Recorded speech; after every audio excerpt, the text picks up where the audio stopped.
මෙරට ප්‍රධානතම ප්‍රවාහන මාධ්‍යයක් වන දුම්රිය සේවයේ ආරම්භය ගැනයි අද අපි විමසා බලන්න යන්නේ.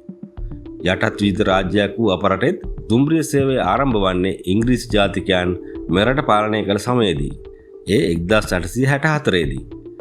යටත් විජිත පාලනකයන්ගේ අපනයන භෝග ප්‍රවාහනය වෙනුවෙනුයි ඔවුන් මෙරට දුම්රිය සේවයක් හඳුන්වා දුන්නේ. මුලින්ම මෙරට දුම්රිය සේවයක අවශ්‍යතාවය දැනුම් දුන්නේ 1845 දී කොලින් කැම්බල් ආණ්ඩුකාරවරයා මෙරට පාලනය කරන සමයේදී. උඩරට සිට පහත රටට දුම්රිය මාර්ගයක් ඉදිකිරීම දැඩි දුෂ්කර කාර්යයක් වුවත් වතු හිමියන්ගේ දැඩි ඉල්ලීම මත මෙම මාර්ගය ඉදිකිරීමට අනුමැතිය හිමි වුණා. ඒ වෙනුවෙන් 1845 දී ලංකා දුම්රිය සමාගම නමින් සමාගමක්ද පිහිටවනු ලැබුවා. වසර 10ක පමණ සාකච්ඡා කාලයකින් අනතුරුව 1855 දී සර් හෙන්රි වෝඩ් ආණ්ඩුකාරවරයාගේ මූලිකත්වයෙනුයි මෙම මාර්ගය ආරම්භ කිරීමට සැලසුම් කරන්නේ. ඔහු යටතේ එංගලන්තයේ සිට පැමිණි දක්ෂ ඉංජිනේරුවරයෙකු W.S. මූසම නැමැත්තා මීට අදාළව මැනුම් කටයුතු සිදු කර වාර්තාවක් හදනවා. ඒ අනුවයි දුම්රිය මාර්ගයේ ඉදිකිරීම සිදු කරන්නේ. මාර්ගය ආරම්භ කිරීමට මංගල පස්පිටල්ල කපන්නේ 1858 අගෝස්තු 3 වෙනිදා මාලිගාවත දුම්රිය අංගනයේ ආසන්නයේ ලොකෝ හන්දිය අසල භූමි භාගයේදී. මාර්ගයේ ඉදිකිරීම අධීක්ෂණය කරන්නේ එංගලන්තයේ මෙරට පැමිණි ඉංජිනේරුවරු. කම්කරුවන් ලෙස යොදා ගැනුනේ ඉන්දියාවෙන් මෙරට ගෙන ආ ශ්‍රමිකයනුයි.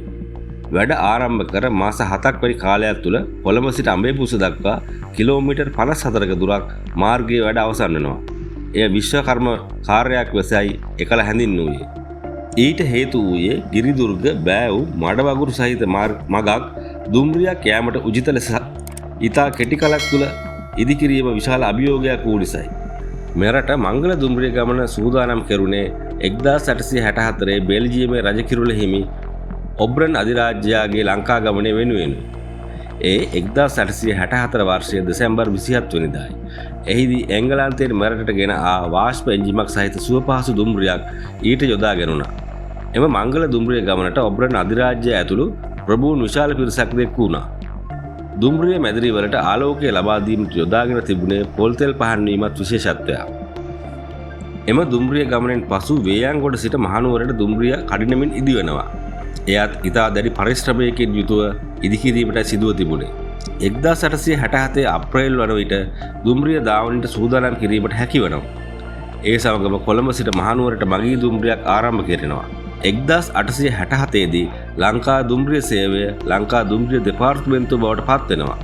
ඒ අනුව එය පාලනය කිරීමට දුම්රිය අධ්‍යක්ෂකවරයෙක් යොදා ගන්නවා. මේ කාලයේදී කෝපි වගාව, ගම්පොළ සහ නාවලපිටිය යන ප්‍රදේශවල බහුලව සිදු කරුණා. 1873 දී මහනුවර සිට ගම්පොළටත් එතැන් සිට 1874 දී නාවලපිටියටත් දුම්රිය මාර්ගය දීර්ඝ කරනවා. 1893 ජූලි 19 වන දින ලංකා දුම්රිය සේවයේ සුවිශේෂී දිනයක්. කලබොඩ හැටන් තලව කැලේ නානුඔය පට්ටිපොළ ඔහිය ඉදල්ගස් සින්න හරහා අබුතලේ දක්වා දුම්රිය ධාවනය ආරම්භ කරන්නේ දිනයි. ඉන්පසුව බණ්ඩාරවැලට සහ ඇල්ල දක්වා දුම්රිය මාර්ගය ඉදි කරනවා. ඇල්ල සිට දෙමෝදර දක්වා විලියම් මැනින් ආණ්ඩුකාරවරයාගේ සහභාගීත්වයෙනුයි මෙම දුම්රිය මාර්ගය විවෘත කරන්නේ. 1924 පෙබරවාරි 5 වෙනිදා කොළඹ සිට බදුල්ල දක්වාම දුම්රිය ධාවනය ආරම්භ කෙරෙනවා. ඉන්පසුව දුම්රිය උතුරටත් දකුණටත් සබරගමුවටත් ව්‍යාප්ත වෙනවා.